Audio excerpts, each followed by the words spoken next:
ఈ రెండు వ్యత్యాసాలు ధ్యానించినప్పుడే మనము దీపకాంతిని ఎలా కాపాడుకోవాలి, సూర్యకాంతిలోకి ఎలా వెళ్తామో అన్న పాఠాన్ని మనం నేర్చుకోగలం. బహు క్లుప్తమైన వర్తమానాన్ని మీ ఎదుట పెట్టాలని పరిశుద్ధాత్మ దేవుడు కోరుకుంటున్నాడు. కనుక శ్రద్ధగా మనం ఆయన వాక్కులు మనం ఆలకించుదుము గాక. హల్లెలూయా.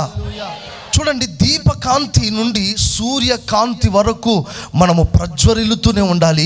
అంతటికి మించిన స్థాయి మనం సంపాదించుకోవాలి. అలా సంపాదించుకోవాలి అంటే నువ్వు ఆ స్థాయిలో నుండి ఆ స్థాయి వచ్చే వరకు ఎన్నో ఆటంకాలు, ఎన్నో పోరాటాలు, ఎన్నో తుఫాన్లు నీ జీవితంలోకి వచ్చినప్పుడు నీ దీపం ఆరిపోకుండా సూర్యకాంతి చేరు వరకు నువ్వు గమ్యాన్ని చేరుకుంటూనే ఉండాలి. ఎన్ని ఆటంకాలు వచ్చినా, ఎన్ని పెను తుఫాన్లు వచ్చినా, ఎన్ని పోరాటాలు వచ్చినా, ఎన్ని అభ్యంతరాలు వచ్చినా నీ దీపము ఆరిపోకుండా నువ్వు భద్రపరుచుకుంటేనే నువ్వు సూర్యకాంతిలోనికి ప్రవేశిస్తావు. ప్రియమైన దేవుని బిడ్డలారా, దీపకాంతి ఇంటికి సంబంధించింది, సూర్యకాంతి ప్రపంచానికి సంబంధించింది. ఆమేన్ చెప్పండి గట్టిగా. దీపకాంతి ఇంట్లో ఉన్నప్పుడు ఆ దీపము వెలుగుతూ ఉంటుంది. సూర్యకాంతి ఇంటిలో కాదు, ప్రపంచంలో ఉన్న ప్రతి వారికి అగుపడునట్లుగా ప్రకాశిస్తుంది. స్తోత్రం చెప్పు గట్టిగా, చెబుదాం సంతోషంగా. దీపకాంతి ఇంటికి సంబంధించింది, సూర్యకాంతి దేనికి సంబంధించింది? ప్రపంచానికి సంబంధించింది, లోకానికి సంబంధించింది. అంటే మనకు ఏ స్థాయిలోకి రావాలి అంటే మనము కేవలం మన ఇంటిలో ప్రకాశించడం మాత్రమే కాదు, కేవలము సంఘంలో ప్రకాశించడం మాత్రమే కాదు, కేవలము మన కుటుంబంలో మాత్రమే వెలిగించబడ్డము కాదు, మన వెలుగు అనేకులకు అగుపడునట్లుగా ఉన్నతమైన కాంతిలోనికి, ప్రకాశంలోనికి మన ఆధ్యాత్మిక జీవితం పెరగాలి. అలా పెంచడం కోసమే దేవుడు ఒక ఉన్నతమైన ఉపదేశం నీకు ఇస్తున్నాడు. హల్లెలూయా. ప్రారంభంలో నీ మహిమ తక్కువగా ఉండవచ్చు, కానీ తుదకు మరింత మహామహిమకరంగా నువ్వు ముగించాలి. తేజస్సుతో ముగించాలి, ప్రభావముతో ముగించాలి, ప్రభావ సన్నిధితో ముగించాలి. ఇదిగో సూర్యునికి కలిగిన తేజస్సుతో నువ్వు ముగించగలగాలి. అందుకే నీ దీపకాంతి స్థాయి నుండి సూర్యకాంతిలోనికి వెళ్ళటానికి నువ్వు చాలా ప్రయాసపడాలి. ఇప్పుడు దీపకాంతిని కాపాడుకోవటానికి ఎంత ప్రయత్నం చేస్తున్నారు? ఇప్పుడు దీపకాంతి కాపాడబడ్డమే అంత కష్టమవుతున్న స్థితిలో, కానీ సూర్యకాంతి దగ్గరికి వెళ్ళామనుకో, ఆ స్థాయిలోకి వెళ్ళామనుకో, మనం ఏమి కాపాడబడ్డానికి ప్రయత్నం చేయాల్సిన అవసరం లేదు. ఆ స్థాయిలో మనం ఆల్రెడీ కాపాడబడుతూనే ఉంటాం. ఆమేన్ చెప్పండి గట్టిగా. ఇప్పుడు మనకు వచ్చిన సమస్య ఎక్కడ అంటే, మనము దీపకాంతిలో నుండి సూర్యకాంతికి చేరు వరకే. అక్కడ చేరుకున్నామా మనకే సమస్య లేదు. ఇప్పుడు దీపము ఇంటిలో ఉంది, అది ఇంటికి మాత్రమే వెలిగిస్తుంది. సాయంత్రం కాగానే ఆ దీపాన్ని వెలిగించడానికి మరలా దాంట్లో నూనె పోయాలి. ఉదయం కాగానే మరలా నూనె పోయాలి. అంటే దీపం వెలుగుతూ ఉండాలి అంటే దాంట్లో ఏం పోస్తూ ఉండాలి? నూనె పోస్తూ ఉండాలి. ఎప్పుడైతే నూనె పోస్తూ ఉంటామో అది ఖర్చు అవుతున్న కొద్దీ అది వెలుగుతూనే ఉంటుంది. ప్రత్యక్షపు గుడారములో దీపవృక్షాన్ని మనం చూస్తాం. ఇక్కడ ఉన్నట్లుగా దీపవృక్షాన్ని మనం చూస్తాం. ఇక్కడున్న ప్రతి కూడా దీపము వెలగాలి అంటే యాజకుడు ఏం చేస్తుంటాడంటే రోజు దాని మీద దృష్టి పెట్టాలి. యాజకుడు శ్రమ పడుతూ ఉండాలి. ఉదయం కాగానే ఈ దీపం వెలుగుతుందా లేదా చూడాలి, మరలా మధ్యాహ్నం చూడాలి, ఇది వెలుగుతుందా లేదా ఆరిపోతుందా చూడగలగాలి. అంటే సేవకుడు ఆ దీపం వైపే చూస్తూ ఉండాలి. ఒకవేళ పొరపాటున ఆరిపోతుందని తెలిసిందా, వెంటనే యాజకుడు ఏం చేయాలో తెలుసా? ఆ దీపం దగ్గరికి వెళ్ళి మరలా నూనె తీసుకొని అందులో పోస్తూ ఉండాలి. ఒకవేళ సరిగ్గా వెలగకపోతే ఆ దీపాన్ని కత్తెర చేత కత్తిరించి మరలా ఒత్తిని బాగు చేసి మరలా దీపంలో మరలా ఆ ఒత్తి మీద మరలా నూనెను తడిపి మరలా నూనె పోస్తూ ఉండాలి. ఇదే యాజకుని పని. ఎందుకయ్యా యాజకుడు నీ పని ఏంటంటే, అమ్మో ఆ దీపం ఆరిపోకూడదు, అది పరిశుద్ధ స్థలంలో వెలుగుతూనే ఉండాలి, అది పరిశుద్ధ స్థలంలో ప్రకాశిస్తూనే ఉండాలి, అది పరిశుద్ధ స్థలంలో ఎప్పుడు మండుతూనే ఉండాలి. అది దేవుని కట్టడ, అది దేవుని నియమము, అది దేవుని చట్టము. దీప స్తంభము మీద, దీప వృక్షము మీద, ఆ దీప స్తంభాల మీద ఎప్పుడు మండుతూనే కనబడాలని యాజకుడు శ్రమ పడుతున్నాడు రోజు. స్తోత్రం చెప్పండి గట్టిగా. ఇప్పుడు యాజకుని దృష్టి ఏమిటి? సేవకుని దృష్టి ఏమిటి? నీవే ఒక దీపమైనప్పుడు ఈ దీపం ఆరిపోతుందా లేదా అని ఒక కనుదృష్టి నీ మీద పెడుతున్నాడు.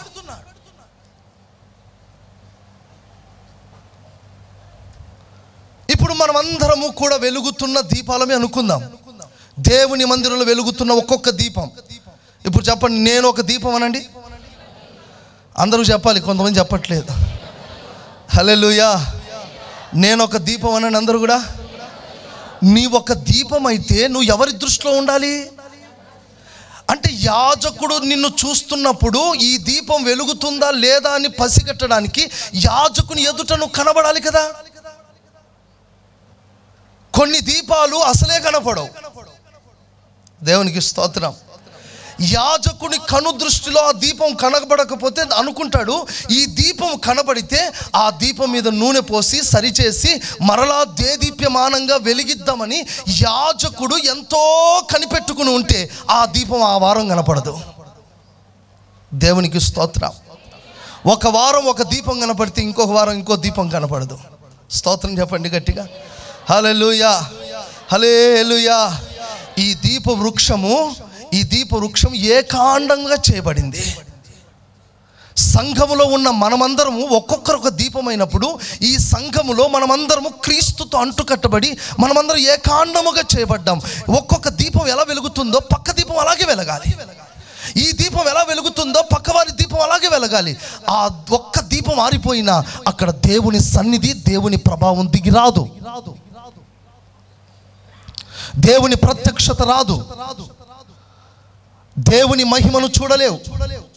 ఇలాగున్న చాలా మంది దీపాలు చూస్తే యాజకుని కను దృష్టికి కనబడని దీపాలు ఈరోజు మందిరంలో ఎంతోమంది ఉన్నారు. వారు ఎక్కడున్నారంటే ఆరిపోయి ఇంటి వద్ద ఉన్నారు. నువ్వు దేవుని సేవకుని కను దృష్టిలో కనబడితే కదా నిన్ను సరిచేయడానికి. సేవకుని కను దృష్టిలో నువ్వు ఎలా ఉన్నావో కనబరచబడితే కదా నీ జీవితం బాగుపడేది. నువ్వు ఆరిపోయిన స్థితిలో ఉన్నావా, ఆరిపోతున్న స్థితిలో ఉన్నావా, వెలిగించబడటానికి నీ వద్ద నూనె ఉందా లేదా అని చూడటానికి కూడా నువ్వు కనబడట్లేదు. నువ్వు కనబడితే యాజకుడు చూస్తాడు, అయ్యో ఈ దీపం ఆరిపోతుందే అని చెప్పి నీ కొరకు ప్రయాసపడి ఒలీవల తోటలోకి వెళ్ళి దంచి తీసిన నూనెను నీ వద్దకు తీసుకొచ్చి నీ మీద నూనె పోస్తాడు. నువ్వు మరలా దేదీప్యమానంగా వెలిగించబడతావు. స్తోత్రం చెప్పు గట్టిగా. హల్లెలూయా. అసలు నువ్వు యాజకుని కను దృష్టిలో కూడా కనబడకపోతే నిన్ను ఎలా సరిచేయబడతావు? నువ్వు బలహీనంగా కనబడినా, బలవంతంగా కనబడినా, ఏదో ఒక కోణంలో కనబడినా యాజకుని కను దృష్టిలోకి నువ్వు రావాలి. సేవకుని కను దృష్టిలో కనబడాలి. నీవు బలహీనుడువైనా బలవంతుడువైనా నువ్వు ఎప్పుడు యాజకునికి కనబడుతూ ఉంటే చిన్న కొరత రాగానే యాజకుడు నీ కొరతను చూసి ప్రత్యక్షపు గుడారములోనికి మరలా దీపాన్ని వెలిగించటానికి ఒలీవల తోటలోకి వెళ్ళి దంచి తీసిన నూనెను మరలా నీ యొద్దకు తీసుకొని వస్తాడు. నీ మీద నూనె పోస్తాడు. ఆరిపోతున్న నీ బ్రతుకు, చల్లారిపోతున్న నీ జీవితం, చల్లారిపోతున్న స్థితిలో ఉన్న నీ బ్రతుకు మరలా దేదీప్యమానముగా వెలుగు నిమిత్తమై నువ్వు యాజకుని కను దృష్టిలో కనబడాలి. స్తోత్రం చెప్దాం గట్టిగా, చెబుదాము సంతోషంగా. ప్రతి ఆదివారం నువ్వు యాజకుని దృష్టిలో కనబడాలి. ప్రతి బుధవారం బైబిల్ స్టడీలో యాజకుని దృష్టిలో కనబడాలి. ప్రతి శనివారపు ఆత్మ కూడికలో యాజకుని దృష్టిలోకి రావాలి. నీ కను దృష్టి, యాజకుని కను దృష్టి నీ మీదకి రావాలి. నువ్వు కనబడాలి. అలా కనబడితే నీలో కొరతలు పరిశుద్ధాత్మ దేవుడు చూపిస్తాడు. ఫలాని వ్యక్తి, ఫలాని విశ్వాసి చాలా కొరతగా ఉన్నాడు, అతని దీపం ఆరిపోయే స్థితిలో ఉంది, నూనె కొరతగా ఉందని చెప్పి ఏం చేస్తాడో తెలుసా?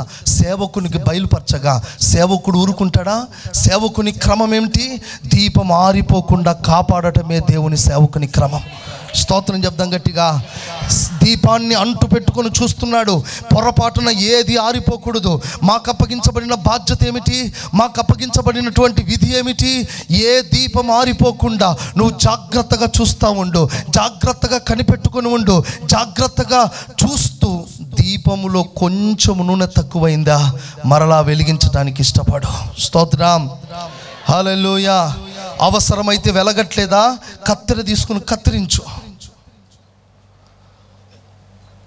మరలా ఒత్తిని బాగు చేసి, మరలా దీపమును సరిదిద్ది, మరలా ఒలీవల తోటలోకి వెళ్ళి దంచి తీసిన నూనెను మరలా నీ వద్దకు తీసుకొస్తున్నాడు. ప్రియమైన దేవుని సంగమా, ఈరోజు ఈ దీపకాంతే కాపాడకపోతే, ఈ దీపకాంతే కనబడకపోతే, ఈ దీపకాంతిలోనే సరైన అభిషేకం లేకపోతే, ఈ దీపకాంతే దేదీప్యమానంగా వెలిగించబడకపోతే, ఇంటిలో దాచిపెట్టబడే దీపమే, గుడారములో దాచిపెట్టబడిన దీపమే మరుగైపోతే, కనబడకపోతే, వెలిగించబడకపోతే నువ్వు సూర్యకాంతిలోనికి ఎలా వస్తావు? స్తోత్రం చెప్పు గట్టిగా. హల్లెలూయా. ప్రియమైన దేవుని బిడ్డలారా, దీపకాంతి కాపాడబడుతున్నంత కాలం, అది కాపాడబడిన తరువాత నేరుగా దేవుడు సూర్యకాంతిలోకి నడిపిస్తాడు. అక్కడ నువ్వు కాపాడబడవలసిన అవసరం లేదు. ఆ స్థాయి ఎలాంటిదో తెలుసా? ఎవడైనా దుష్టుడు తాకుదామని చూస్తే వాడు కాలిపోతాడు. అది సూర్యకాంతి స్టైల్. స్తోత్రం చెప్తాం గట్టిగా. హల్లెలూయా. సూర్యకాంతిని ఎవరైనా అడ్డగిస్తామని ఆపుదామని చూస్తే ఏ గాలి ఆపలేదు, ఏ తుఫాను ఆపలేదు, ఏ శోధన ఆపలేదు. ఎందుకు ఆపలేదో తెలుసా? ఆ సూర్యకాంతి అది మండుచున్న అనుభవం కలిగింది. దేవుడు నిన్ను ఏ స్థాయిలోకి తీసుకొస్తున్నాడో తెలుసా? దీపకాంతిలో నుండి సూర్యకాంతిలోనికి వచ్చావా, నిన్ను ఎవ్వడు తాకలేడు.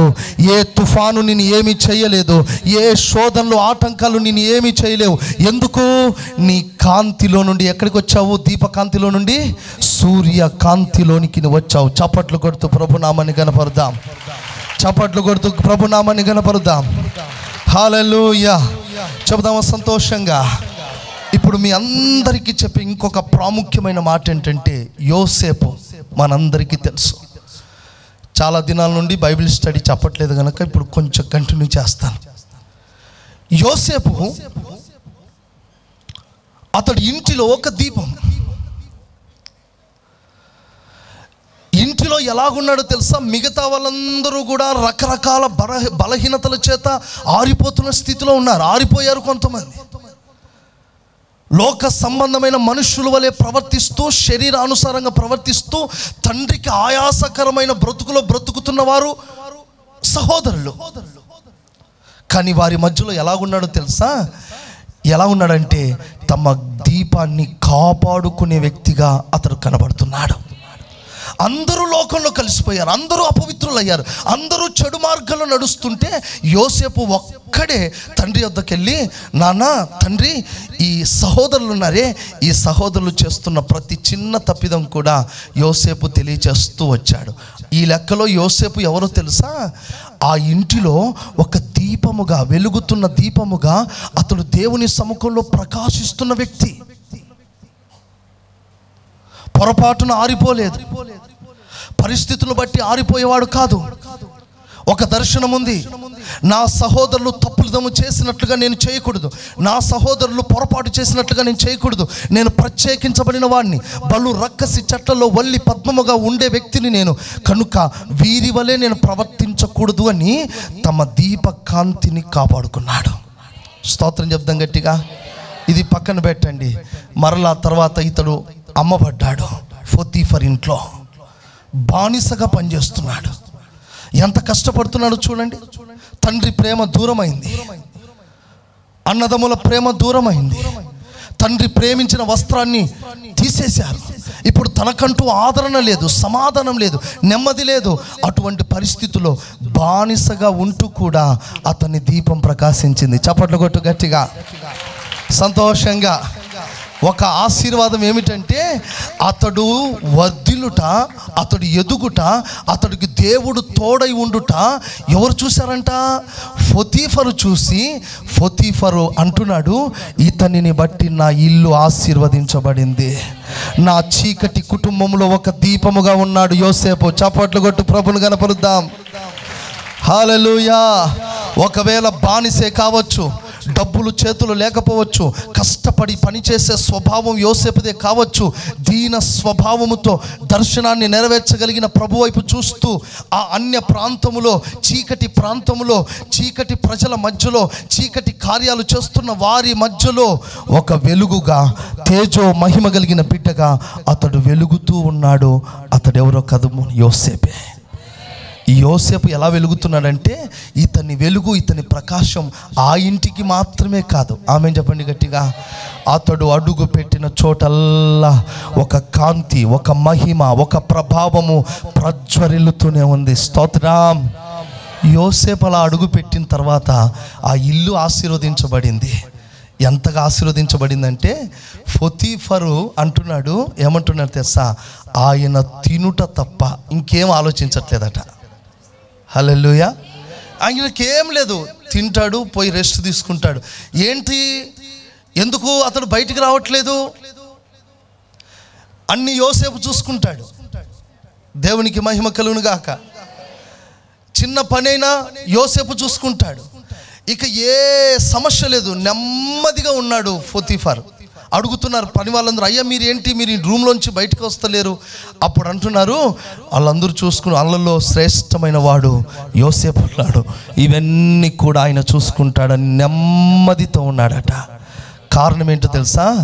దీపముగా ప్రకాశిస్తున్న యోసేపు ఉన్నంత వరకు అందరికీ అక్కడ నెమ్మదే. ఆమెను చెప్దాం గట్టిగా. ఒక వెలుగు అక్కడ ఉంది, తన దీపం కాపాడబడుతూ వస్తుంది. అంత మాత్రమేనా? అతడు జైలు అంటే ఎట్లా ఉంటుందండి? జైలు అనేది చాలా ఆనందంగా ఒక ఏసీలో ఉన్నట్లుంటుందా? ఆ కాలంలో చాలా భయంకరంగా ఉంటుందండి. ఆ కాలంలో యోసేపుకు పెట్టిన జైలు ఎలాంటిదంటే భయంకరమైన పరిస్థితి. కూర్చోడానికి కూడా కష్టమైంది, పడుకోవడానికి కష్టమైంది. ఇలాగున్న తలకు ఒక గొలుసు కట్టి ఇలా కాళ్ళకు కట్టేస్తే నడవటానికి ఉండదు, ఇలాగునే నడుస్తూ ఉండాలి. అలాగున్న 10 సంవత్సరాలు, అలాగున్న కొన్ని సంవత్సరాలు భయంకరంగా చిత్రహింసలు అనుభవించాడు. అందులో కూడా ఎలా ఉన్నాడట? యోసేపు ఒక దీపంగా కనబడుతున్నాడు. అక్కడ అందరికీ విచారణకర్తగా ఉన్నాడు. స్తోత్రం చెప్పండి గట్టిగా. హల్లెలూయా. యోసేపు ఎక్కడ అడుగు పెట్టినా దీపముగా కనబడుతున్నాడు. అక్కడ ఒక వెలుగు, అక్కడ ఒక వెలుగు, అక్కడ ఒక వెలుగు, ఇంటిలో ఒక వెలుగు, పొతీఫర్ దగ్గర ఒక వెలుగు, జైల్లో ఒక వెలుగు. ఈ వెలుగులన్నిటిలో కూడా ఆ దీపాన్ని కాపాడుకున్న, ఈ దీపాలన్నీ ఎక్కడున్నాయి తెలుసా? అన్ని మరుగుగానే ఉన్నాయి. జైల్లో దీపం ఉంది, అది అందరికీ కనబడదు. ఆ దీపం యోసేపే. ఇంట్లో దీపంగా ఉన్నాడు, ఇంట్లో ఉన్న వ్యక్తి బయట వరకు కనబడరు, ఆ వ్యక్తి యోసేపే. పొతీఫర్ దగ్గర ఒక దీపంగా ఉన్నాడు, ఆ ప్రజలకే దీపంగా ఉన్నాడు, కానీ ఎవరికి తెలీదు. ఈ దీపకాంతి ఏమైందో తెలుసా? ఒక దినాన 30వ ఏట ఒక దినం వచ్చేసింది. ఆ దినం ఏమిటో తెలుసా? ప్రపంచానికి ఒక దీపముగా, తలమానికంగా మారే దినం వచ్చింది. అదే సూర్యకాంతి. కొట్టు చప్పట్లు గట్టిగా, సంతోషంగా చప్పట్లు కొట్టు గట్టిగా. హల్లెలూయా. అంటే అర్థం ఏంటంటే యోసేపు మరుగుగా ఉండి తన దీపాన్ని కాపాడుకున్నాడు. యోసేపు మరుగుగా ఉండి తన కృపను, తనకిచ్చిన మహిమను, తనకిచ్చిన ప్రార్థనను, తనకిచ్చిన దర్శనాన్ని, తనకిచ్చిన పరిశుద్ధతను సంపూర్ణంగా కాపాడుకుని నిలబడ్డాడు. ఆ దీపకాంతిని ఏం చేశాడంట దేవుడు? ఇంతకాలం జైల్లో ఒక దీపంగా ఉన్నావు, ఇంతకాలం నీ ఇంట్లో ఒక దీపంగా ప్రకాశించావు, ఇదిగో జైలు గోడల మధ్యలో నువ్వు ఒక దీపంగా ఉన్నావు. ఇలాంటి దీపాన్ని నేను సూర్యకాంతిగా నేను చేస్తాను, ప్రపంచమంతా కూడా నీ వద్దకు రావాలి. ఆమెను చెప్పండి గట్టిగా. ఇప్పుడు చెప్పండి, దీపకాంతి స్థాయి ఏమైందండి? సూర్యకాంతపు స్థాయిగా మారింది. ఇప్పుడు యోసేపును ఏమీ కదిలించలేదు. ఎందుకు తెలుసా? స్థాయి మారిపోయింది. స్తోత్రం చెప్దాం గట్టిగా. ప్రారంభ దశ లేదు. స్తోత్రం చెప్పండి. ప్రారంభంలో ఉన్న శోధనలు లేవు, ప్రారంభంలో ఉన్న ఆటంకాలు లేవు. ప్రియమైన దేవుని బిడ్డలారా, ఒక ఉన్నతమైన ఉపదేశం ఏమిటంటే, నీకు ప్రారంభంలోనే తుఫాన్లు, ప్రారంభంలోనే పోరాటాలు, ప్రారంభంలోనే ఆటంకాలు. నువ్వు ఒక్కసారి స్థిరపడ్డావా, నిన్ను ఏ శత్రువు కదిలించలేడు, ఏ తుఫాను నిన్ను ఏది చేయలేదు. ఎలాంటి సునామీలు నీ కుటుంబాన్ని పడగొట్టాలని, కూల్చాలని వచ్చినా కూడా అవి ఏమీ చేయవు. ఎందుకు చేయవో తెలుసా? నీ స్థాయి రెట్టింపుగా మార్చబడింది. హల్లెలూయా. దీపాన్ని ఆర్పాలని ఏదో ఒక తుఫాన్ వస్తుంది. అందుకే తెరల మధ్యలో కొంతకాలం నిన్ను దాచిపెట్టాడు. స్తోత్రం చెప్పండి గట్టిగా. కొంతకాలం నువ్వు దాచిపెట్టబడుతున్నావు. అక్కడ వెలుగుతూ ఉంటే చాలు, అక్కడ కాపాడబడుతుంటే చాలు, అక్కడ సేవకుని కను దృష్టిలో నిలిచి ఉంటే చాలు, అక్కడ సేవకుడు చూస్తూ ఉండగా నువ్వు భద్రపరచబడుతూ ఉంటే చాలు. అలా కాపాడుతున్న దినాలు కొంతకాలం కాపాడుతాడు. తర్వాత నువ్వు స్థిరపడే సమయం వస్తుంది. అప్పుడు స్థిరపడ్డావా, నిన్నెవ్వరూ కదిలించలేరు. అలాంటి స్థితిలోనికి పరిశుద్ధాత్మ దేవుడు మన సంఘములు నడిపించబోతున్నాడు. ఇక మీదట మనము సూర్యకాంతిలోనికి ప్రవేశించబోతున్నాము. దీపకాంతి సమయం దాటిపోయింది. స్తోత్రం చెప్దాం గట్టిగా. దీపముగా కాపాడుకున్న దినాలు దాటిపోయాయి. స్తోత్రం చెప్దాం గట్టిగా. మన మీద పోరాటము, మన మీద తుఫానులు, మన మీద వ్యతిరేకతలు, మన మీద అనేక రకములైన నిందలు, అవమానాస్పదమైన మార్గాలు ఎన్నో మన మీదకి తుఫాను వలె లేచాయి. కానీ ఇప్పుడు మనం కదలలేక కాపాడుకుంటే రేపు సూర్యకాంతిగా ప్రకాశిస్తాము. సూర్యుని దగ్గరికి వెళ్ళే దమ్ము ఎవరికి లేదు. సూర్యుని జోలు వెళ్ళే ప్రసక్తి ఎవరికి లేదు. ఏ ఒక్కరూ సూర్యుని జోలికి వెళ్ళలేరు. ఎందుకో తెలుసా? అది మండుచున్న ఒక అగ్ని వంటిది. స్తోత్రం చెప్దాం గట్టిగా. దేవుడు నిన్ను ఎలా మార్చబోతున్నాడో తెలుసా? దేవుడు నిన్ను ఎలా ఆశీర్వదించబోతున్నాడో తెలుసా? దేవుడు నిన్ను ఎలా వాడుకోబోతున్నాడో తెలుసా? దీపకాంతిలో ఉన్న నిన్ను ఒక మండుచున్న జ్యోతి వలె, ఓ మండుచున్న ప్రకాశం వలె దేవుడు నిన్ను వాడుకోవాలని సూర్యకాంతిగా నువ్వు ప్రతిష్ఠించబడబోతున్నావు. సూర్యకాంతిగా నువ్వు ప్రతిష్ఠించబడబోతున్నావు. సూర్యకాంతిగా నువ్వు అభిషేకించబడబోతున్నావు. సూర్యకాంతిగా నువ్వు మండించబడబోతున్నావు. నీ ప్రకాశం అధికమైపోతుంది. నీ ప్రభావం అధికమైపోతుంది. నీ మీదున్న కృప అధికమైపోతుంది. నీ శోధనలన్నీ దాటిపోయి, పరిస్థితులన్నీ దాటిపోయి, ఆపత్కాలాలు దాటిపోయి దీపకాంతి నుండి నువ్వు సూర్యకాంతిలోనికి నువ్వు రాబోతున్నావు. పరిశుద్ధాత్మ దేవుడు ఈ గ్లోరియస్ మినిస్ట్రీ పరిచర్యని, మనలని ఒక సూర్యకాంతి వలె తేజరిల్లింప చేసే భాగ్యాన్ని మనకి ఇవ్వబోతున్నాడు. చప్పట్లు కొడుతూ ఆత్మలో నింపబడుతూ, చప్పట్లు కొడుతూ ఆత్మలో నింపబడుతూ, ఇదిగో ఇదిగో దీపకాంతి దాటిపోయే స్థితి వచ్చేసింది. దీపకాంతి దాటిపోయే స్థితి వచ్చేసింది. నువ్వు సూర్యకాంతి వలె ప్రకాశించబోతున్నావు. ప్రకాశించబోతున్నావు. షాబా కాబా రాతి రాబా కాబా, ఓ రాబా కాబా రాతి రాబా షాబా. ఓ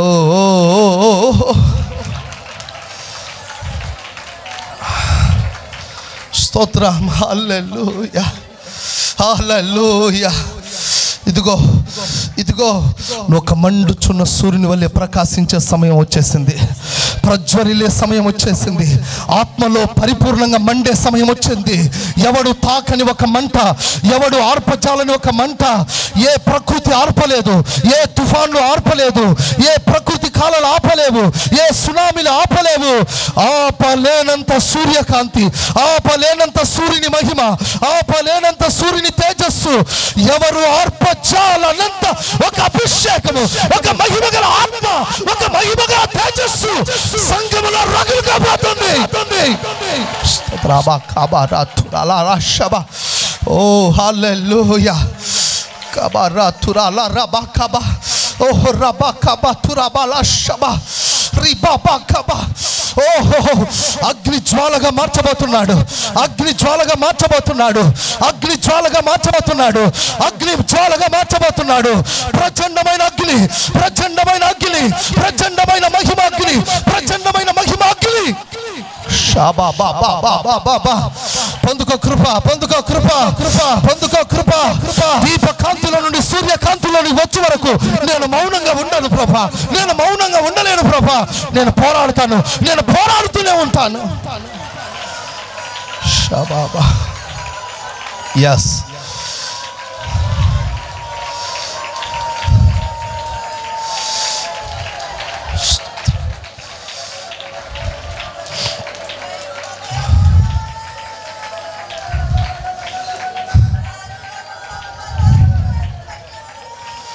స్తోత్రం. హల్లెలూయా, హల్లెలూయా. ఓ రబా కబా తురాలా బాబా.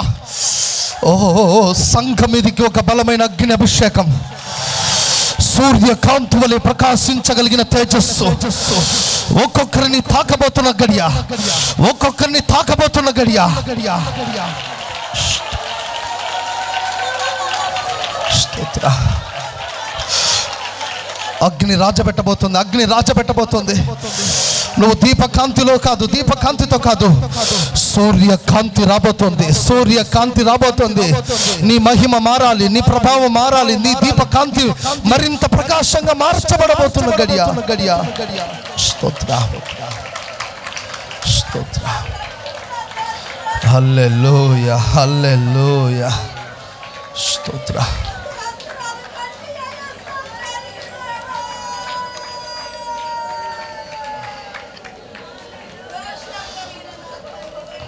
స్తోత్ర. లారాబాష్. ఆమేన్ ఆమేన్ ఆమేన్.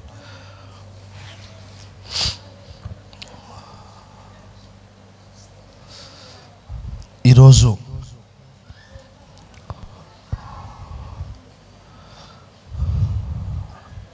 నీ కాంతి ఎలాంటిది?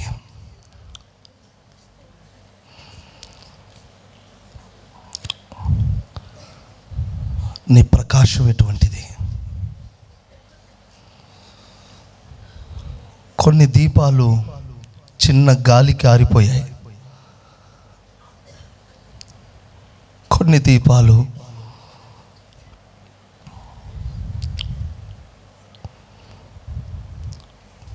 కనబడట్లేదు, కొన్ని దీపాలు దేవుడు వెలిగిద్దామనుకున్నా వెలిగించబడలేని స్థితిలో ఉన్నాయి. దీపకాంతిలో నుండి సూర్యకాంతిలోనికి రావాలి కదా, కానీ కొంతమంది దీపకాంతిలోనే స్థిరంగా లేరు. సూర్యకాంతిలో ఎలా ప్రకాశిస్తారు? ప్రియ సంఘమా, ఈ భక్తిని ఆషామాషగా నువ్వు చూస్తున్నావు, కానీ దేవుని కను దృష్టిలో నువ్వు ఎంత గొప్పవాడవో, దేవుని కను దృష్టిలో ఎంత విలువైన వాడవో. నీ దీపకాంతి ఇదిగో సూర్యకాంతి వలె ప్రకాశిస్తున్నది. ఆ గడియలోనికి, ఆ అనుభవంలోకి నువ్వు రావాలని అయితే దానికి ముందుగా దీపము కాపాడబడుతూ రావాలి. ఒక దినాన ఆటోమేటిక్గా నువ్వు స్థిరపడతావు, ఆటోమేటిక్గా నువ్వు మండించబడతావు. అప్పుడు ఎవ్వరూ నిన్ను తాకలేరు, ఏ పరిస్థితులను నాపలేవు. నీ ప్రకాశం నిత్యము నిలిచి ఉంటుంది, నువ్వు నిత్యము నిలిచి ఉంటావు. కనుక ప్రియమైన దేవుని బిడ్డలారా, నేను మౌనంగా ఉండను. నా కాంతి పెరగాలి, నా దర్శనం పెరగాలి, నాకున్న మహిమ పెరగాలి, నాకున్న దైవ సన్నిధి పెరగాలి, నాకున్న దర్శనం మరింత పెరగాలి, దేవునితో సంబంధం మరింత పెరగాలి, దేవునితో సంబంధం మరింతగా పెరగాలి. నాకు ఇచ్చినవన్నిటిలో నమ్మకంగా కాపాడబడి ఆయన సన్నిధిలో నా జీవితాన్ని ప్రభావితం చేసుకోవాలి.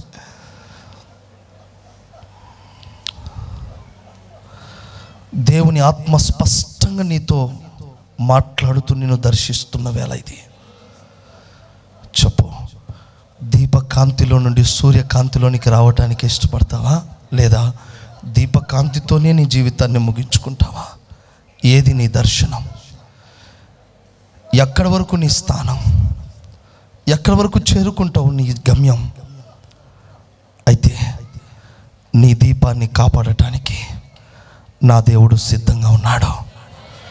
నీ దీపాన్ని కాపాడడానికి నా దేవుడు మరలా నీ యొద్దకు వచ్చాడు. 7 దీప స్తంభముల మధ్యలో సంచరించు నా దేవుడు ఒక్కొక్కరి దీపంలో ఆయన నూనె పోస్తూ ఉన్నాడు. స్తోత్రం చెప్తాం గట్టిగా. ఒక్కొక్కరి దీపంలో నూనె పోయబడతా ఉంది, ఒక్కొక్కరి జీవితంలో నూనె పోయబడతా ఉంది, ఒక్కొక్కరి గుండెల్లో నూనె పోయబడతా ఉంది. ఒక్కొక్కరి తల మీదకి నూనె రాబోతుంది. ఒక్కొక్కరి తల మీదకి నూనె సమృద్ధిగా రాబోతుంది. అదిగో నూనెను దేవుడు పంపబోతున్నాడు. నీ తల మీదకి సమృద్ధి నూనె రాబోతుంది. మరలా వెలిగించబడే అవకాశం దేవుడు నీకు ఇవ్వబోతున్నాడు. నీ దీపం మరింత దేదీప్యమానముగా వెలగటానికి, ప్రకాశించడానికి.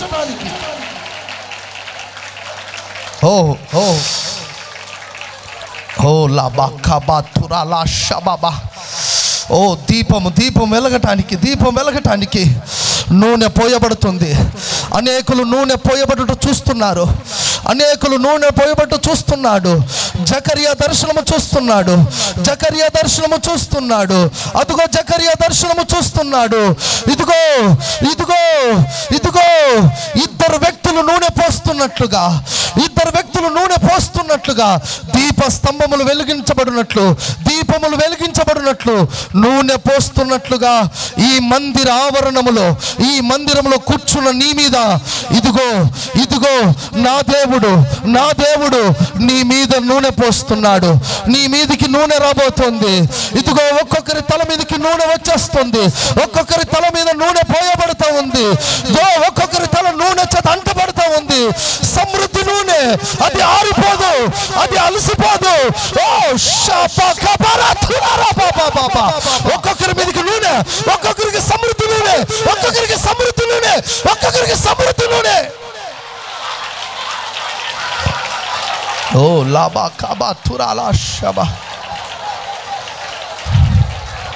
నూనె పోయబడుతూ ఉంది.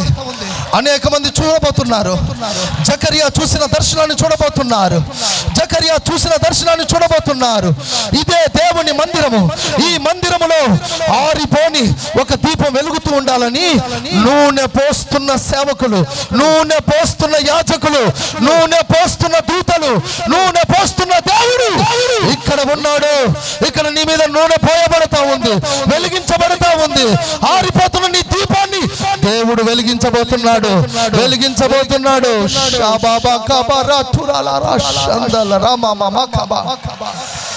హల్లెలూయా, స్తోత్రం, హల్లెలూయా, స్తోత్రం, షబాకబాకబా, హల్లెలూయా. ఓహో హల్లెకబా, హల్లకబా,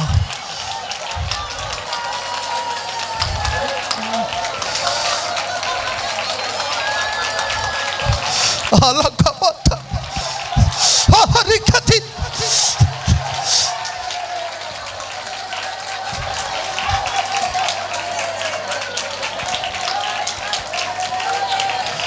తబాలా షబాబా,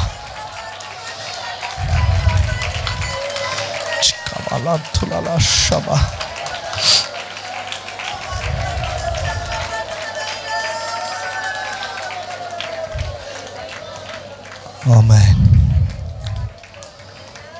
Amen. Hallelujah.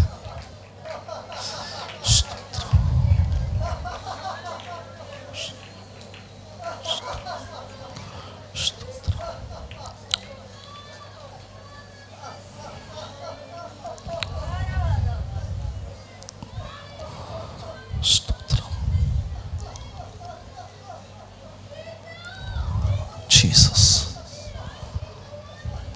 Stotram.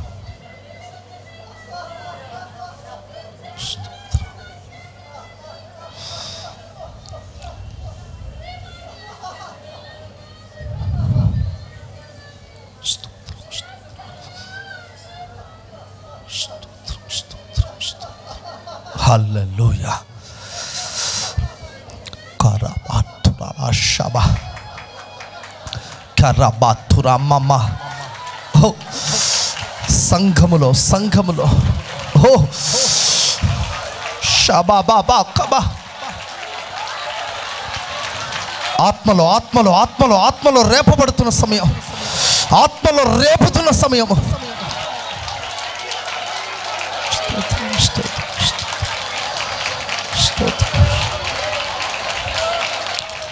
హల్లెలూయా. స్తోత్రం. హల్లెలూయా జీసస్.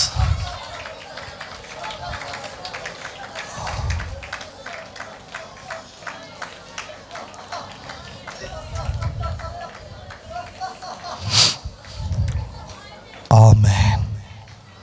ఓ లార్డ్, ఆమేన్. నా వైపు చూస్తూ వినండి, త్వరగా ముగించుకుందాం. ఆమేన్. నా వైపు చూస్తూ ఎవరు ప్రార్థించేది నా వైపు చూడండి.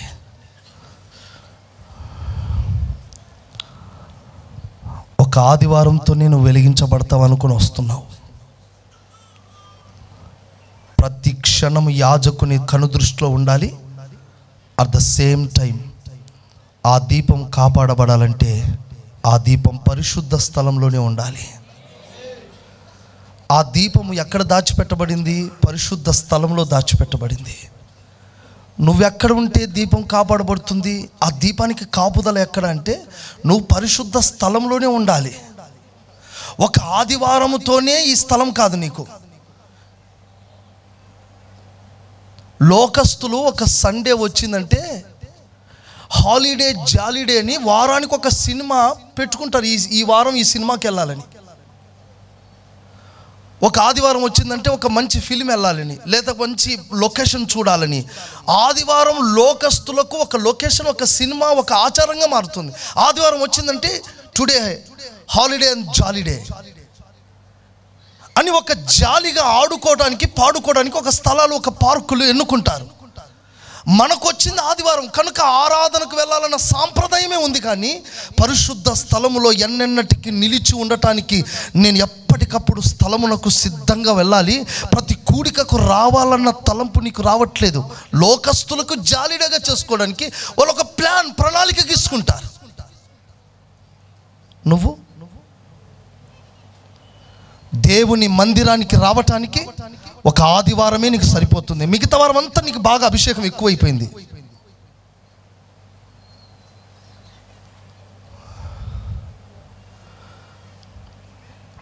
దగ్గర ఉండి కూడా ఆత్మకూడకం రాలేని వాళ్ళు చాలామంది ఉన్నారు.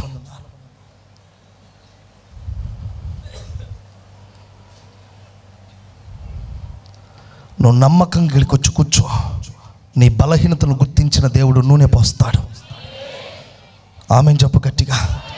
ఒక ఆదివారంతోనే నీకు సమృద్ధి అభిషేకం వచ్చేసిందా? కాదు కదా. నిత్యము దేవుని సన్నిధిని వెంబడిస్తూ దేవుని సన్నిధిలో పరిశుద్ధ స్థలములో నిలిచి ఉండి, ఆవరణంలో కాదు, పరిశుద్ధ స్థలంలో దీపవృక్షం ఉంటేనే అది కాపాడబడుతుంది. పరిశుద్ధ స్థలానికి ఆవరణానికి మధ్యలో తెరలున్నాయి. నువ్వు పరిశుద్ధ స్థలంలోకి వస్తేనే నీకు తెరలు దేవుడు ఏర్పాటు చేస్తాడు. ఏ గాలి సోకకుండా, ఏ చెడు గాలి రాకుండా, ఏ తుఫాను సంభవించకుండా ఆ దీపాన్ని ఆర్పటానికి ఎన్నో ప్రయత్నాలు శత్రువు చేయకుండా ఆ దీపాన్ని భద్రపరచడానికి నువ్వు ఎక్కడుంటే కాపాడబడతావు అంటే నువ్వు పరిశుద్ధ స్థలంలో ఉంటేనే కాపాడబడతావు. ఆ పరిశుద్ధ స్థలమే దేవుడు మన కొరకు ఏర్పరిచిన దైవ సన్నిధి. ఈ సన్నిధిలో నువ్వు కాపాడబడతావు.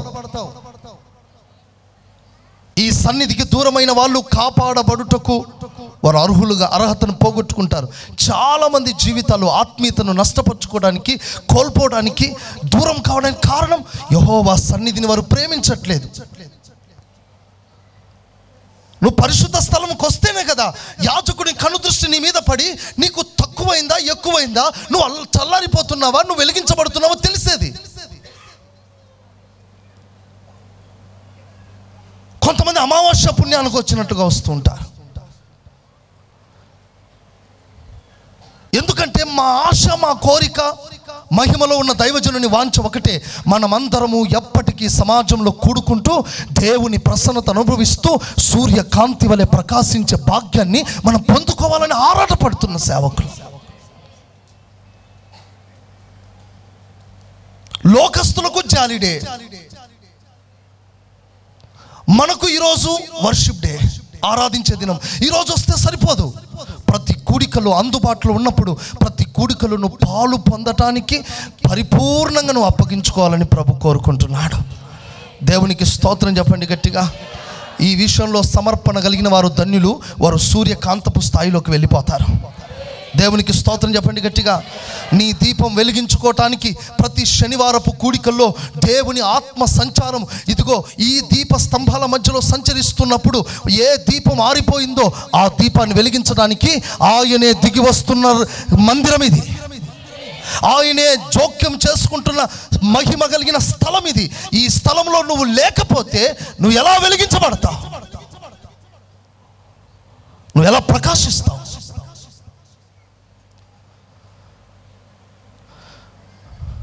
అందుకే ఆదివారపు భక్తితో కాదు, మనం అనుదినము ఆయన సన్నిధిని అనుభవిస్తూ ఆ పరిశుద్ధ స్థలంలో నిలిచి ఉండాలి.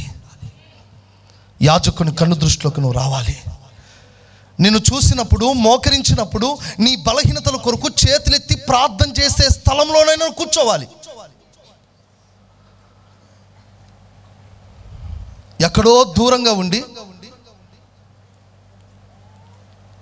ఆదివారంతోనే తృప్తి పడుతూ వెళ్ళిపోతున్న విశ్వాసులు చాలామంది ఉన్నారు ఇక్కడ. కానీ ప్రియులారా, మీకు ఇంత లోతైన ఉపదేశం అందించబడుతుంది కనుక ఖచ్చితంగా మీరు లెక్క చెప్పాలి. దేవుడు మందిరం మీకు అనుకూలంగా ఉంది. కొన్ని రాష్ట్రాల్లో, కొన్ని దేశాల్లో, కొన్ని ప్రాంతాల్లో మందిరాలు లేక సేవకులు అల్లాడిపోతున్నారు. ఎన్నో సంఘాలు మరుగుగా ఆరాధన చేసుకుంటున్నాయి. ఎన్నో సంఘాలు కాల్చబడుతున్నాయి శత్రువు చేతిలో. ఎన్నో ప్రాంతాల్లో కఠినమైన పరిస్థితులు. కానీ అనుక్షణము 24 గంటలు నీ కొరకు కన్నీళ్లు విడిచే ఒక సేవక బృందము అనుదినము దేవుని ప్రసన్నత దిగివచ్చే ఈ స్థలములో నువ్వు ఈ పరిశుద్ధ స్థలంలో కనబడకపోతే నీ మీద నూనె ఎవరు పోస్తారు? నువ్వు ఇక్కడ లేవు కదా. అనుకూలంగా ఉంటే నీ మీదకు నూనె వస్తుంది. నువ్వు లేవు ఇక్కడ, లేనందువల్ల నీ మీదకి రాదు. దేవుడు దిగి వచ్చినప్పుడు, దేవుడు మాట్లాడే సమయంలో, దేవుడు దిగి వచ్చిన సమయంలో, ఆదామా నువ్వు ఎక్కడ ఉన్నావు? నేను లేనయ్యా. నువ్వు వచ్చే సమయంలో, నువ్వు దిగి వచ్చిన మహిమ ఎదుట నేను నిలవలేకపోయాను. ఎక్కడ దాచుకున్నావు?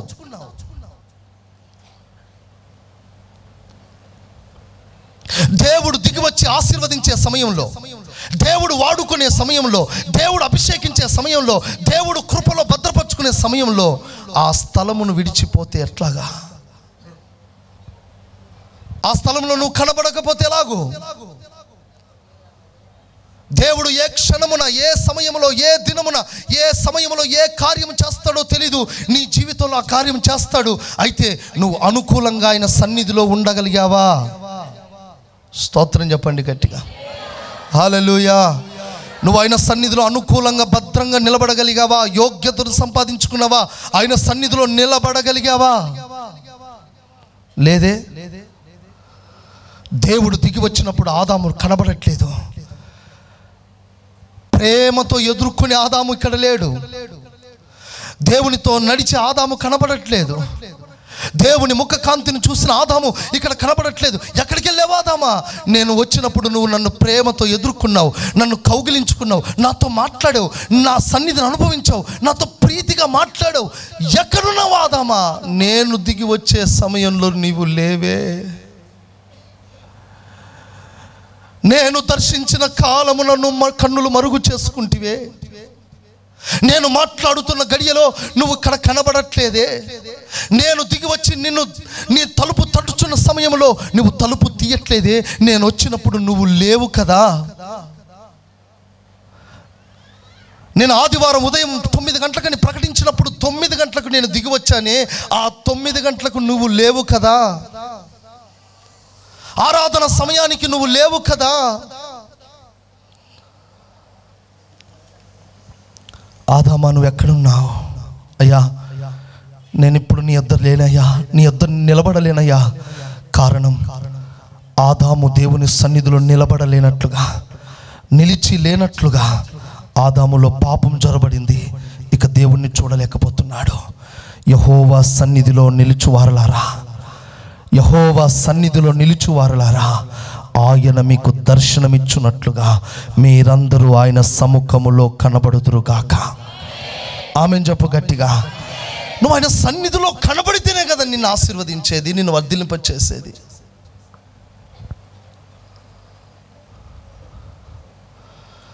ప్రియ సంగమా, ఒక దినమున పరిశుద్ధాత్మ దేవుడు సంఘాన్ని కొనిపోబడి దినం వస్తుంది. నా యేసయ్య మధ్యాకాశంలోకి ప్రత్యక్షమవుతాడు. అప్పుడు నీవు సిద్ధంగా లేకపోతే, ఆయన సన్నిధిలో లేకపోతే, ఆయన కృపలో లేకపోతే, దేవుడు ఏర్పరచుకున్న స్థలంలో నువ్వు నిలిచి లేకపోతే, అయ్యో విడవబడే పరిస్థితి కదా. విడవబడుట మహాదారుణం, మహాఘోరం. తల్లి జాడ పిల్లకు లేక, పిల్ల జాడ తల్లికి లేక భయంకరమైన ఉగ్రత దినములు. ఎవరు నిన్ను ఆదుకోరు, ఎవరు నిన్ను కాపాడలేరు, ఎవరు నిన్ను భద్రపరచలేరు. ఒక్కొక్క చోట చెదరిపోతారు,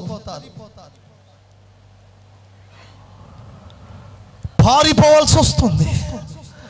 కాపాడే సేవకుడు ఉండడు, కాపాడే ప్రార్థించే వాళ్ళు ఉండరు.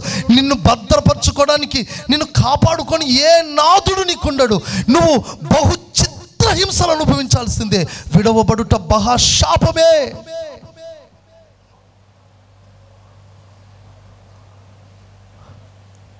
అది రాకుండా ఉండునట్లుగా నువ్వు పరిశుద్ధ స్థలంలోనికి రావాలి. అక్కడ నేను మరలా నీ కొరకు నూనెను సిద్ధపరుస్తాను. చప్పట్లు కొట్టు గట్టిగా, చప్పట్లు కొడుతూ ప్రభును స్తుతించండి. హల్లెలూయా. నువ్వు పరిశుద్ధ స్థలంలోనికి రావాలి. అంత మాత్రమే కాదు, ఆ దీపము ఎప్పటికీ నిలిచి కాపాడబడాలి అంటే, ఇదిగో నీవు సంపాదించవలసిన 3 విషయాలు చెప్తాను. అది చెప్పి నేను ముగించేసుకుంటాను. నీ దీపము కాపాడబడి అది సూర్యకాంతి వలె ప్రకాశించాలంటే 3 విషయాలు చెప్పి నేను ముగించేస్తాను.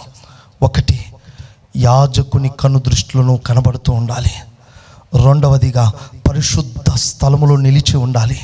అంత మాత్రమే కాదు, నీ దీపము కాపాడబడాలి అంటే, కాపాడబడి సూర్యకాంతిగా మారాలి అంటే 3 అనుభవాలు. ప్రకటన గ్రంథం 2వ అధ్యాయం 1వ వచనం నుండి కొన్ని మాటలు చదవండి. ప్రకటన గ్రంథం. ఎఫెస్సులో ఉన్న సంఘపు దూతకు ఇలాగు రాయము. ఎఫెస్సులో ఉన్న సంఘపు దూతకు ఇలాగు రాయము.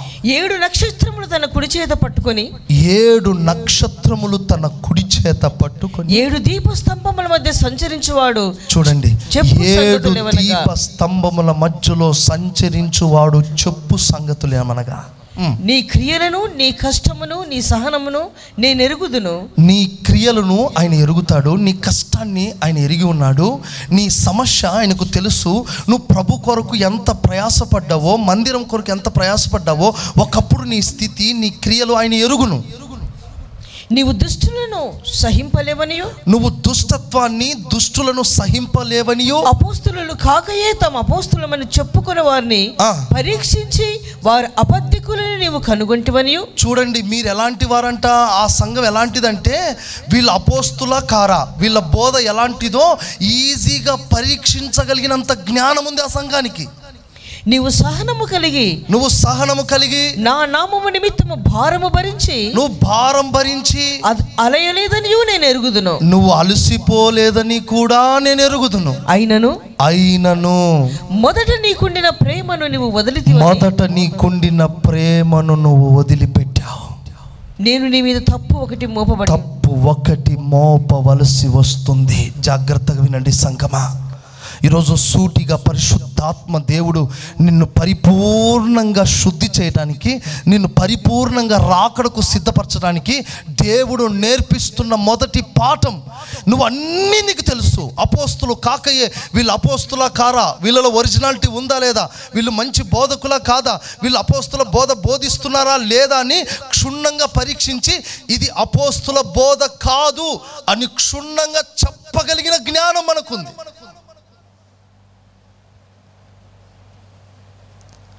వాక్యం చెబుతున్న నా బోధను కూడా పరీక్షించేంత జ్ఞానం మీకు ఉంది. స్తోత్రం చెప్పండి గట్టి. హల్లెలూయా, హల్లెలూయా, హల్లెలూయా.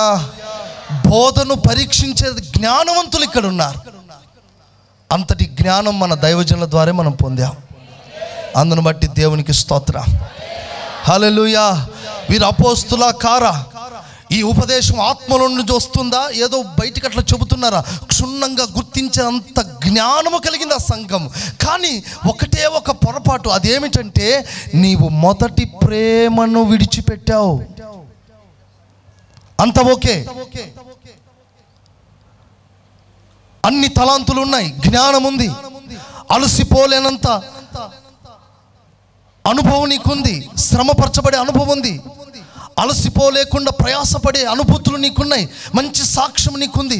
అయితే నీ మీద తప్పొకటి మోపుతున్నాను. ఆ తప్పు ఏమిటి అంటే అంత బాగుంది కానీ నీకు మొదటి ప్రేమను కోల్పోయావు.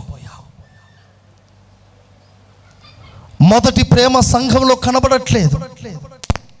ఆ మొదటి ప్రేమను గుర్చి మనం తరచూ పెళ్లి ప్రసంగాల్లో వింటూ ఉంటాం కదా, మొదటి ప్రేమ ఎలాంటిదో అని చెప్పి. అలా చెప్పడానికి నేను ఈ సమయం పెళ్లి ప్రసంగం కాదు, కానీ తరచూ చెబుతూ ఉంటారు కదా, క్రొత్తగా వివాహమైనటువంటి వ్యక్తులు. ఇదిగో ఆమె మీద ప్రేమతో అతడు ఏం చేశాడంట, మైసూర్కి వెళ్ళాడట. స్తోత్రం. కొత్తగా పెళ్లి చేసుకున్నారు ఇద్దరు క్రొత్త దంపతులు. ఆ దంపతులు చక్కగా భోజనం చేస్తూ వాళ్ళు ఒకరికొకరు మాట్లాడుకుంటున్నారు. ఏమని, నీకేమంటే ఇష్టం అంటే ఈమె సడన్గా, ఏమండి నాకు మైసూర్ పాక్ అంటే బాగా ఇష్టము అన్నారు. అంటనే ఇతడుగాడు కనపడలేదు. ఇక ఎక్కడికి వెళ్ళాడంటే అందరూ వచ్చి గోల. ఏం గోల తెలుసా, ఈమెను తిడుతూ ఉన్నారు. ఏమన్నావు నువ్వు, మా అబ్బాయి వెళ్ళిపోయాడని ఇటువైపు, కట్నం తీసుకొని పారిపోయాడని ఇటువైపు. మొత్తానికి 3 రోజులు గడిచిపోయింది, కేసు అయిపోయింది, పోలీసు వాళ్ళు వచ్చారు, పేపర్లో పడిపోయింది. కొత్తగా వివాహం చేసుకొని భార్యను వదిలిపెట్టిన భర్త అని పేపర్లో పడింది. 4వ రోజు అయ్యగారు వచ్చారు. ఎక్కడికి వెళ్ళావయ్యా దొర అంటే ఆయన అంటాడు, నా భార్య ప్రేమతో అడిగితే, నా భార్య ప్రేమతో అడిగినందువల్ల నేను మైసూర్కి వెళ్ళి మైసూర్ పాకు పట్టుకొచ్చాడంట. ఎంత ప్రేమో, స్తోత్రం చెప్తాం గట్టిగా. ఇక సంవత్సరం గడిచిపోయింది. సంవత్సరం గడిచిపోయి మరలా గుర్తు చేసింది, ఆ మొదటి ప్రేమ నాకు కావాలి అంటే ఆ మొదటి ప్రేమ నేను ఇవ్వలేను, పోయి పక్కనే డానియలయ్య గారు కొట్టుంది, అక్కడ పోయి తెచ్చుకోపన్నారట. స్తోత్రం చెప్పండి గట్టిగా చెప్పండి. ప్రేమ ఏమైంది? 1 సంవత్సరానికి మనుషుల ప్రేమ ఏమైపోయింది, తేలిపోయింది. కానీ నీ కొరకు ఆఖరి రక్తపు బొట్టు వరకు కార్చిన యేసయ్య అంతులేని ప్రేమ గల దేవుడుగా, అనంతమైన ప్రేమ కలిగిన దేవుడుగా, నిన్ను అంతవరకు ప్రేమిస్తున్న దేవుడు, నిన్ను విడువని దేవుడు, ఎడబాయని దేవుడు, మార్పు లేని దేవుడు నిన్ను ఇప్పటికీ ప్రేమిస్తూనే ఉన్నాడు. ఆయన నిన్ను ప్రేమిస్తున్నాడు. స్తోత్రం చెప్దాం గట్టిగా. యేసు నిన్ను ప్రేమిస్తున్నాడు. మనుషులు నిన్ను తృణీకరించవచ్చు, పరిస్థితులను బట్టి నువ్వు తృణీకరించబడవచ్చు, ఆర్థిక పరిస్థితులను బట్టి, అనేక రకములైన శోధనలను బట్టి నీకు నాకంటూ ఎవరు లేరు, నన్ను ఆదుకునే నాదులు లేరు, నాకు ప్రేమ చూపించేవారు లేరు అని చెప్పి నువ్వు అన్ని చోట్ల దిక్కులేని వ్యక్తిగా తిరగవచ్చు. ఇదిగో ఈ మందిర ఆవరణలో కూర్చున్న నీతో ప్రభు మాట్లాడుతున్నాడు. మనుషులు తృణీకరించిన నా యేసయ్య ప్రేమ అంతం వరకు నిన్ను కాపాడుటకును, అంతవరకు నిన్ను భద్రపరచుటకు, అంతవరకు నిన్ను నిలబెట్టుటకు ఇదిగో తన ప్రేమను ప్రత్యక్షపరిచాడు. ఆమెన్ చెప్పు గట్టిగా. నీ కొరకు దెబ్బలు తిన్నాడు ఆయన. ఆమేన్. నువ్వు చేసిన అతిక్రమములకు బదులుగా ఆయన కొరడా దెబ్బలు అనుభవించాడు. శరీరం మీద నాగలి పెట్టి దున్నినట్లుగా దున్నబడింది తన శరీరం. అంతగా నిన్ను ప్రేమించాడు. ప్రేమించి ఆ ప్రేమలో నుండి నిన్ను కన్నాడు, నిన్ను కొన్నాడు. స్తోత్రం చెప్పండి. అలాంటి దేవుడు, ఆ ప్రేమకు బందీవైన నీవు ప్రభు కొరకు మొదట్లో ఎలా పరిగెత్తేవాడివి, ఆమేన్, ఎలాగున ప్రార్థించేవాడివి, ఎలాగున మొరపెట్టేవాడివి. మొదటి వైరాగ్యం ఎలాగుండింది? మొదట్లో ప్రభు అంటే ఎంత ప్రేమ, మొదట్లో వాక్యం అంటే ఎంత అభిలాష, మొదట్లో ఎంత కోరికతో తీవ్రతో మందిరానికి వచ్చేవాడివి. క్రీస్తు యేసు మీద ఉన్న నీ ప్రేమ ఒక మనిషిని బట్టి, పరిస్థితులను బట్టి ఆగిపోకూడదు. ఒక మనిషిని ప్రేమ క్రీస్తు ప్రేమను వేరు చేయకూడదు. అందుకే దేవుడు అంటున్నాడు, అన్ని బాగున్నాయి, బాగున్నాయి, మీలో మొదటి ప్రేమ లేదు, మొదట్లో ఉన్నట్లుగా మీరు లేరు, మొదటి వైరాగ్యం మీకు లేదు, మొదటి దర్శనం మీకు లేదు, మొదట్లో ఉన్న తృష్ణ మీకు లేదు, మొదట్లో ఉన్న ఆకలి మీకు లేదు, మొదట్లో ఉన్న వాంఛ మీకు లేదు, మొదట్లో పెనుగులాడే ఆత్మ ఉండినట్లుగా ఇప్పుడు ఆ పెనుగులాడే ఆత్మ లేదు, మొదట్లో ఉన్న ప్రతిష్ట, మొదట్లో ఉన్న తీర్మానం, మొదట్లో ఉన్న వైరాగ్యం ఇప్పుడు కనబడట్లేదు. అది నేను ఒకటి మీ మీద మోపుతున్నాను, మీరు మొదటి ప్రేమను సంపాదించుకోండి, లేకపోతే నేనే నీ దీపాన్ని తీసేస్తానంటున్నాడు. ఇప్పుడు దీపం కాపాడబడాలి అంటే నువ్వు ఖచ్చితంగా మొదటి ప్రేమలోనికి రావాలి, అప్పుడే నీ దీపం కాపాడబడుతుంది. ఆమేన్ చెప్పు గట్టిగా. అంత మాత్రమే కాదు, రెండవదిగా నువ్వు ఏ స్థితిలో పడితివో మరొక్కసారి జ్ఞాపకం తెచ్చుకో. ఏ స్థితిలో బలహీనమవుతున్నావో జ్ఞాపకం తెచ్చుకో. ఇదిగో సౌలు ఉన్నాడు, ఇశ్రాయేలుకు రాజుగా ఉన్నవాడు. అతడట 38 సంవత్సరాలు రాజ్య పరిపాలన చేశాడు. కానీ ఏ స్థితిలో పతనమయ్యాడో చూస్తే బహు ఆశ్చర్యం కలుగుతుంది, బహు బాధాకరం అవుతుంది. 2 సంవత్సరాలే మహిమకరంగా చేశాడు, 2 సంవత్సరాలే ఆశీర్వాదకరంగా ఉన్నాడు. అతడు ఏ స్థితిలో జారిపోతున్నాడో, ఏ స్థితిలో బలహీనమవుతున్నాడో, ఎంతగా దిగజారిపోయాడో ఒక్క సంవత్సరంలో కూడా ఆలోచించుకోలేకపోయాడే. ఇన్ని సంవత్సరాలు ఉన్నాడు కానీ ఒక్కసారి కూడా ఆలోచించుకోలేకపోయాడు.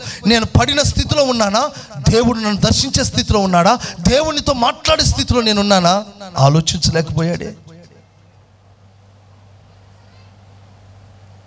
ఒకవైపు దావీదు ఆశీర్వదించబడుతుంటే సౌలు దిగజారిపోతుంటే నా దిగజారుడుకు కారణం ఏమిటి అని గుర్తించలేకపోయాడు సౌలు.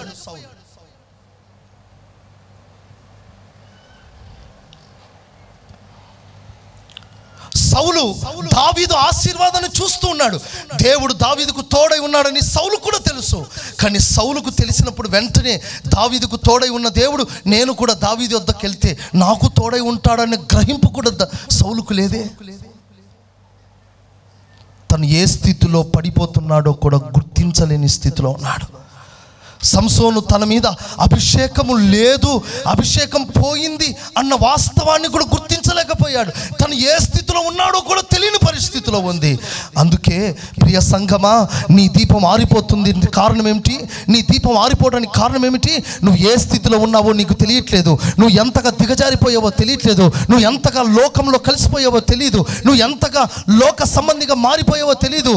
చెడు వ్యసనాలతో, త్రాగుడుతో, గుట్కాలతో, సిగరెట్లు, మందులు, భయంకరమైన పాపేచ్ఛల్లో పడిపోయి నువ్వు సంఘానికి, సన్నిధికి, ఆత్మీయతకు, దర్శనానికి, రాకడకు సిద్ధపడకుండా నువ్వు పడిన స్థితిలో ఉన్నావు. ఏ స్థితిలో ఉన్నావో ఒక్కసారి నీ ఆత్మీయ మనోనేత్రములు తెరుచుకొని ఆ బలహీనత నుండి నువ్వు బయటికి రావడానికి ఒక తీర్మానం చేసుకో. స్తోత్రం చెప్పు గట్టిగా, చెబుదాం సంతోషంగా. నువ్వు ఎక్కడ బలహీనమవుతున్నావు, ఎక్కడ రాజీ పడుతున్నావు, ఎక్కడ నీ ఆత్మీయత కొరతగా ఉంది, ఎక్కడ నువ్వు ప్రార్థనలో పోరాడలేకపోతున్నావు, ఎక్కడ దైవ సన్నిధిని అనుభవించలేకపోతున్నావు, ఎక్కడ ఉపదేశాన్ని పొందలేకపోతున్నావు, ఆ బలహీన స్థితిని నువ్వు గుర్తిస్తేనే నీ దీపము కాపాడబడుతుంది. లేకపోతే శత్రువు తీయడం కాదండి, దేవుడే నీ దీపాన్ని తీసేస్తాడు నువ్వు పనికిరావని చెప్పి.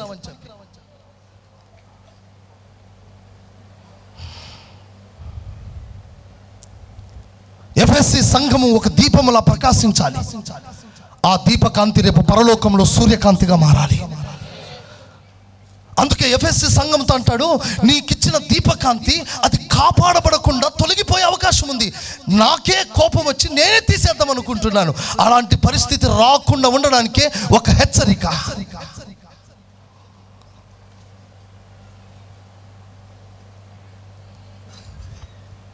అందుకే సంఘము ఆశీర్వాదాలకే పరిమితం కాకుండా అనేక సందర్భాల్లో హెచ్చరింపబడుతూ మన జీవితాలు సరిదిద్దుకుంటే రేపు ప్రభు వచ్చినప్పుడు మన ప్రభు రాకడలో మనం కొనిపోబడతాం. ఆమేన్ చెప్పు గట్టిగా. ఇది దిద్దుబాటు కాలం. స్తోత్రం చెప్పు గట్టిగా. ఇది దిద్దుబాటు చేసుకునే సమయము. ఆశీర్వాదాల కొరకు పరిగెత్తే దినము కాదు. మన కడుపు కొరకు, మన ఆకలి కొరకు పరిగెత్తే దినములు అవసరమే. మన కడుపులో ఆహారం కావాలి, మనం బ్రతకడానికి డబ్బు కావాలి, నేను కాదంటలేదు. కానీ అట్ ద సేమ్ టైం అదే సమయంలో దైవ సంబంధమైన ఆకలి కలిగిన వారమై దేవుని కృపను పొందుకుంటూ సాగటము కూడా నీ జీవితంలో గొప్ప భాగ్యముగా ఎంచుకోవాలి. స్తోత్రం. శబ్దం గట్టిగా సంతోషంతో అందుకని ప్రియమైన దేవుని బిడ్డలారా, చాలా జాగ్రత్తగా ఈ మాటలు ఆలకించాలని కోరుతున్నాను. నువ్వు మొదటి ప్రేమను సంపాదించుకో. రెండవదిగా, నువ్వు ఏ స్థితిలో జారిపోతున్నావో, ఏ స్థితిలో బలహీనమవుతున్నావో, ఏ స్థితిలో దేవుని కృపకు దూరం అవుతున్నావో ఒక్కసారి ఆలోచించుకున్నట్లయితే నీ స్థితిని మార్చగలిగిన నా దేవుడు, కృపగల దేవుడుగా నీ యొద్దకు వచ్చి నీ స్థితిగతులను మార్చుటకు శక్తిమంతుడు. మారాను మధురంగా మార్చిన దేవుడు. స్తోత్రం చెప్దాం గట్టిగా, హల్లెలూయా. మారాను మధురముగా మార్చగలిగిన దేవుడు, చేదును తీపిగా మార్చగలిగిన దేవుడు, పరిస్థితులన్నీ తలకిందులో చేయుటకు శక్తిమంతుడు. నీ కొరకు ఎర్ర సముద్రాన్ని చీలుస్తాడు, యోర్దాను చీలుస్తాడు, నీ కొరకు అన్ని మారుస్తాడు. నువ్వు ప్రభుకు అప్పగించుకొని నా స్థితి మార్చు ప్రభు అని చెప్పగలిగితే. దావీదు అంటున్నాడు, ప్రభా నీ చేతిలో పడుట భయంకరం. ఇక నేను మనుషుల చేతిలో పడకూడదయ్యా, పరిస్థితుల చేతిలో పడకూడదయ్యా, నేను నీ చేతిలోకి వస్తున్నానయ్యా, నీవే నా దీపమును వెలిగించు ప్రభు అంటున్నాడు. చప్పట్లు కొట్టు గట్టిగా. దావీదు అంటున్నాడు, నా దీపమును వెలిగించు ప్రభువా, వెలిగించు ప్రభువా, వెలిగించు ప్రభువా. దీపమును వెలిగించగల దేవునికి నువ్వు అప్పగించుకోగలిగితే నీ స్థితిగతులన్నిటిని దేవుడు పూర్తిగా మార్చేస్తాడు. సంఘమా, నువ్వు ఏ స్థితిలో ఉన్నావు? దైవ దర్శనాన్ని చూసే స్థితిలో ఉన్నావా? ప్రార్థనలో పోరాడే స్థితిలో ఉన్నావా? లోకాన్ని చూసే స్థితిలో ఉన్నావా? శరీర కార్యాలను చూసే స్థితిలో ఉన్నావా? అసలు ఏ స్థాయిలో దిగజారిపోతున్నావో ఒకసారి చూసుకో. నీ మీద ఒక తప్పు ఒకటి మోపుతున్నాను. ఒకవేళ మారు మనసు పొందితేనే సరే, లేకపోతే నేనే వచ్చి నీ దీపస్తంభాన్ని తీసేస్తాను. నువ్వు దీపకాంతిగా ఉండలేవు, రేపు సూర్యకాంతిగా కూడా మారలేవు. సూర్యకాంతిగా మారటానికి ముందుగా నువ్వు దీపకాంతిగా ప్రకాశించాలి. దీపకాంతిగా ప్రకాశించాలి అంటే ఆ దీపాన్ని చెదరగొట్టడానికి, ఆ దీపం ఆరిపోవటానికి నీలో క్రియ చేస్తున్న, నీలో బలహీనతను ఎత్తి చూపిస్తూ నువ్వు మొదటి ప్రేమలోకి రావాలి. ప్రేమకు దీపానికి సంబంధం ఏంటి? ప్రేమించబడితే నువ్వు వెలిగించబడుతున్నావు అంటే నీలోకి దేవుని ప్రేమ వస్తే అది ఒక అగ్నిలా మండుతుంది. ప్రేమ అగ్నిగా మారుతుంది. కొంతమంది ప్రార్థన ఏంటంటే, నన్ను మండించు ప్రభా, నన్ను మండించు ప్రభా అని ప్రార్థన చేస్తారు, కానీ ఆ మంట తాత్పర్యం ఏమిటో తెలియదు. నన్ను మండించు ప్రభా, నన్ను కాల్చు ప్రభా, నన్ను మండించు ప్రభా, నన్ను మండించు ప్రభా. ఆ మంటలో ఉన్న తాత్పర్యం, అంతరార్థం తెలియకుండానే ప్రార్థన చేస్తుంటారు. మంట అంటే ఏమిటో తెలుసా? దేవుని ప్రేమ కొరకు నువ్వు త్యాగం చేసుకోవడం మంట. ఆత్మల రక్షణార్థమై ప్రయాసపడడం ఒక మంట. ఒక రకంగా చెప్పాలంటే దేవుని మందిరంలో పరిచర్య ఉన్నప్పుడు ఆ పరిచర్య దాహంతో చేస్తావే, అది కూడా ఒక తీవ్రతనే, అది కూడా ఒక మంటే. కేవలం ప్రార్థన చేస్తే మంట కాదు, పరిచర్య ఆసక్తిగా చేయడం ఒక మంట. ఒక రకంగా చెప్పాలంటే ఆసక్తిని కనబరచడమే ఒక మంట. అది ప్రభు ప్రేమలో వచ్చినటువంటి గొప్ప కార్యం. ప్రభును ప్రేమిస్తే నువ్వు ఆసక్తి చూపగలవు. ఆ ఆసక్తి నీ జీవితానికి ఒక మంట. పరిచర్యలో ఆసక్తి చూపిస్తే ఒక మంట, ప్రార్థనలో ఒక ఆసక్తి చూపిస్తే ఒక మంట. ఆసక్తియే ఒక మంట. అదే ఒక దీపంలా మన జీవితాన్ని వెలిగింపచేస్తుంది. దేవుని ప్రేమ నిన్నేం చేస్తుందో తెలుసా? ఒక ఆసక్తిలోనికి, ప్రభు కొరకు ప్రయాసపడటానికి అప్పగించుకునేటట్లుగా చేస్తుంది. క్రీస్తు ప్రేమ మమ్మల్ని బలవంతంగా చేసిందంట. క్రీస్తు ప్రేమ సమర్పణలోకి నడిపించిందంట. క్రీస్తు ప్రేమ త్యాగంలోకి నడిపించిందంట. క్రీస్తు ప్రేమ ఉన్నతమైన ప్రతిష్టలో స్థిరపరుస్తుందంట. ఆ ప్రేమను సంపాదించుకో. ఏ స్థితిలో పడ్డావు జ్ఞాపకం తెచ్చుకొని తిరిగి మనస్సు మార్చుకో. ఒకవేళ లేకపోతే నీ దీపం పోతుంది. సంగమా, చాలా జాగ్రత్తగా వినండి. ఈరోజు మన దీపాలు ఆరిపోయే స్థితిలో ఒకవేళ ఉంటే, తిరిగి మరలా మొదటి ప్రేమను సంపాదించుకొని ఆయన ఎదుట వెలిగించబడుతున్న స్థితిలో ఉంటే, అప్పుడు మన కాంతి, దీపకాంతి సూర్యకాంతి వలె ప్రకాశించు వరకు మనము మౌనంగా ఉండకూడదు. ఆమేన్. మనం మౌనంగా ఉండే సమయం ఇది కాదు. హల్లెలూయా. అయ్యా, నా ప్రకాశం పెరగాలి ప్రభువా, నా దీపకాంతి సూర్యకాంతిగా మారాలి. ఇప్పుడు ఈ దీపకాంతి సూర్యకాంతి వరకు వచ్చే వరకు మనం ప్రయాసపడుతూ ఉంటే, ఒక దినమున దేవుడు మనను సూర్యకాంతి వరకు చేరుస్తాడు. అక్కడ ఏ శోధన లేదు. స్తోత్రం. ఏ బంధకాలు రావు. హల్లెలూయా. ఏ ఆటంకాలు ఉండవు. హల్లెలూయా. అక్కడ అధికమైన ప్రకాశం. స్తోత్రం చెప్తాం గట్టిగా. కొంతకాలమే పోరాటము, కొంతకాలమే ఆరాటం, కొంతకాలమే కన్నీళ్ళు, కొంతకాలమే సమస్యలు, కొంతకాలమే కాపాడుకునే ప్రయత్నాలు, కొంతకాలమే అది దాటామా మనను దేవుడు ఒక దినమున స్థిరపరుస్తాడు. ఆమేన్ చెప్తాం గట్టిగా. కొంతకాలమే సంగమా మీకు సమస్యలు, కొంతకాలమే పరిస్థితులు, కొంతకాలం దాటిపోయాయా, ఒక దినం వస్తుంది నిన్ను తప్పకుండా స్థిరపరిచే సమయం వస్తుంది. అలా స్థిరపడేంత వరకు నువ్వు ఓపిక పట్టుకొని ఆయన పాదాల దగ్గర గడుపు. స్తోత్రం. అధిక ప్రకాశం నీకు ఇవ్వబడే సమయం వస్తుంది. ఆ సమయంలో ఏది నిన్ను హాని చేయదు, ఏ శత్రువు నీ దగ్గరికి రాలేడు. ఎందుకు? నీ ప్రకాశం పెరిగింది. దీపకాంతిగా ఉన్నప్పుడే వాని ఎఫెక్టివ్. ఆమేన్. అది దాటామా ఇంకేం చేయలేడు. స్తోత్రం. హల్లెలూయా. మన జీవితంలో కూడా అంతే. ఈ దీపాన్ని చెదరగొడదామని, ఆర్పేద్దామని శత్రు చూస్తాడు. ఇది దాటామా ఇక నెక్స్ట్ లెవెల్ సూర్యకాంతి. చప్పట్లు కొట్టండి.